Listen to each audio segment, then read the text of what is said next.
Assalamualaikum warahmatullahi wabarakatuh. Perkenalkan, saya Hidan Marin Gracia Hatan Siktimu. Pada kesempatan kali ini, saya akan mempresentasikan tugas Pancasila saya dengan topik wawasan Nusantara sebagai landasan geopolitik di Indonesia. Pembahasan pertama itu mengenai apa itu wawasan Nusantara sebagai landasan geopolitik di Indonesia. Wawasan Nusantara sendiri adalah cara pandang dan sikap bangsa Indonesia mengenai diri dan lingkungannya, dengan mengutamakan persatuan dan kesatuan wilayah dalam menyelenggarakan bermasyarakat, bernegara, dan juga berbangsa. Wawasan Nusantara ini tercipta dari kesadaran sejarah dan geografis bangsa Indonesia yang memiliki keberagaman suku, budaya, agama, dan juga bahasa, namun tetap bersatu dalam semangat nasionalisme. Sedangkan untuk geopolitik sendiri adalah sebuah studi yang mengkaji hubungan antara faktor-faktor geografis dengan kebijakan luar negeri dan kekuasaan suatu negara. Dan secara akademis, geopolitik ini mengintegrasikan dimensi ruang atau geo dengan dimensi kekuasaan atau politik untuk memahami strategi dari sebuah negara. Geopolitik Indonesia yang terwujud dalam wawasan Nusantara merupakan pemikiran strategis yang menempatkan wilayah sebagai kesatuan ruang hidup yang utuh, yang akan menentukan cara bangsa Indonesia mengelola dan memanfaatkan kekuasaan politiknya untuk mencapai tujuan nasional. Selanjutnya, apa itu tujuan utama wawasan Nusantara dalam konteks geopolitik? Tujuan utamanya itu untuk menciptakan kesatuan dan persatuan nasional, serta menjaga keutuhan wilayah NKRI, dan mewujudkan pembangunan yang merata bagi seluruh daerah. Dan dalam geopolitik ini, tujuannya diterjemahkan dalam kebijakan, yaitu untuk mengamankan kepentingan nasional dan menata wilayah secara strategis. Dan mengapa wawasan Nusantara itu penting dalam penyusunan kebijakan geopolitik di Indonesia?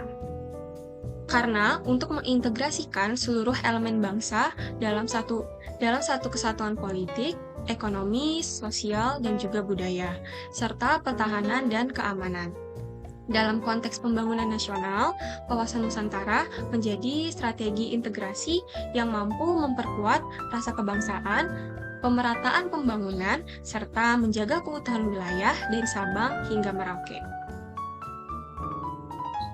Dan bagaimana sih wawasan Nusantara ini menghadapi ancaman globalisasi dalam aspek geopolitik? Globalisasi kan telah membawa perubahan yang signifikan terhadap berbagai aspek kehidupan bangsa Indonesia. Dan salah satu tantangan terbesar yang dihadapi oleh Indonesia sendiri itu bagaimana Indonesia menjaga identitas dan jati diri bangsa Indonesia itu sendiri di tengah derasnya arus budaya dan informasi global. Dan dengan memahami peran strategis wawasan Nusantara, bangsa Indonesia ini dapat menghadapi berbagai tantangan globalisasi tanpa harus takut kehilangan identitas kebangsaan. Dan wawasan Nusantara ini dapat dijadikan filter untuk menghadapi pengaruh globalisasi yang berpotensi melemahkan jati diri bangsa.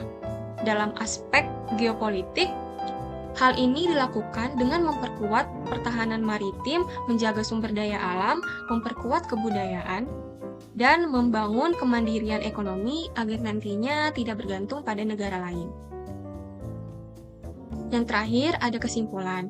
Wawasan Nusantara merupakan cara pandang bangsa Indonesia terhadap diri dan lingkungannya yang menempatkan persatuan, kesatuan wilayah, serta keutuhan NKRI sebagai prinsip utama dalam penyelenggaraan kehidupan berbangsa dan juga bernegara.